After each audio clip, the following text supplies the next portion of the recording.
Hello বন্ধুরা, আপনারা কেমন আছেন? আশা করি আপনারা ভালো আছেন। শিক্ষক মানে কি বোঝেন? যে আপনাকে দুটো জ্ঞান দিল, যে আপনাকে ক খ শিখাইলো, সেটা কি শিক্ষক? হ্যাঁ, সেটাই শিক্ষক। কিন্তু আপনারা কি জানেন যে মেন শিক্ষক আপনার জীবনের মেন শিক্ষক হচ্ছে আপনাদের মা, আমাদের মা। একটি মায়ের জন্যই একটি শিশু, মাত্র 2 বছর একটা শিশু ইন্ডিয়া বুক অফ রেকর্ডের নাম উঠলো, তার নাম কায়রাপ। তো আজকে আমরা এই ভিডিওতে কায়রাপকে নিয়ে আলোচনা করব। তো ভিডিওটা না টেনে পুরোপুরি দেখো। মাত্র 2.5 বছর বয়সেই ইন্ডিয়া বুক অফ রেকর্ডের নাম উঠল আরামবাগের কায়রাপ হোসেনের।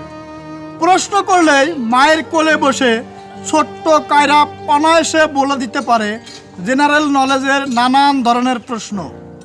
ভারতবর্ষের প্রত্যেকটি রাজ্যের নাম সে বলতে পারে। সে চিহ্নিত করতে পারে 80টি পশু। সে চিহ্নিত করতে পারে 40টি পাখি, 25টি কীটপতঙ্গ ও বিভিন্ন শাকসবজি সে চিনতে পারে। রঙের নাম থেকে জ্যামিতির গঠন বলে দেওয়া তার কাছে কোনো ধরনের ব্যাপারই না। এই বয়সে সাবলীল ভঙ্গিতে অভিনয় করতে পারে বা আবৃত্তি করতে পারে।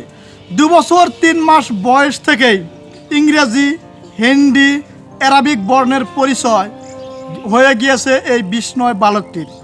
মা রাবিনা বেগম হারমোনিয়াম নিয়ে যখন কবিতা বা যখন গান করতে যায়, তখন সেই ছোট্ট শিশু মায়ের সাথে গলা মিলায়। রাবিনা বেগম বলেন, 2 বছর বয়স থেকে যা শুনছিল বা যা দেখছিল তা মনে রাখতে পারছিল। তখন থেকে আমি বুঝতে পারি যে আমার এই সন্তানের শ্রবণ শক্তি আর দৃষ্টি শক্তিটা বহুত বেশি। এখন এই ছোট্ট শিশুর বয়স 2 বছর 6 মাস। এই 2 বছর 6 মাস আমার ছেলের বিভিন্ন প্রশ্নের উত্তর দেওয়া এই ভিডিওটা আমি ইন্ডিয়া বুকস অফ রেকর্ডের ঠিকানায় পাঠিয়েছিলাম। গত 26শে আগস্ট ইন্ডিয়া বুকস অফ রেকর্ডের তরফ থেকে স্বীকৃতি দেওয়া হয়। গত শনিবার মডেল পেনসহ সংস্থাপত্র আরামবাগের কালীপুর বাড়িতে আসে। মা হিসেবে আমি এই স্বীকৃতি খুবই গর্ব করি।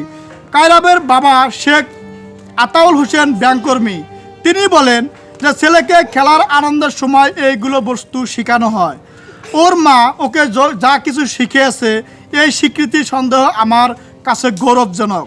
এই স্বীকৃতি নিঃসন্দেহে আমার কাছে গৌরবজনক। তবে আমরা চাই ছেলেমেয়ের মতোই শৈশবের আনন্দে আমার এই ছেলেটা হয়ে উঠুক বড়। তো আশা করছি ভালো থাকবেন, ভালো রাখবেন, মন্দ হতে বিরত থাকবেন। বরাবরের মতো কথা কিন্তু একটাই, ধর্ম বর্ণ নির্বিশেষে আমরা সবাই মানুষ হচ্ছে সর্বদা মানুষের পাশে দাঁড়াতে। এটাই তো আমাদের একটা নীতি হতে পারে।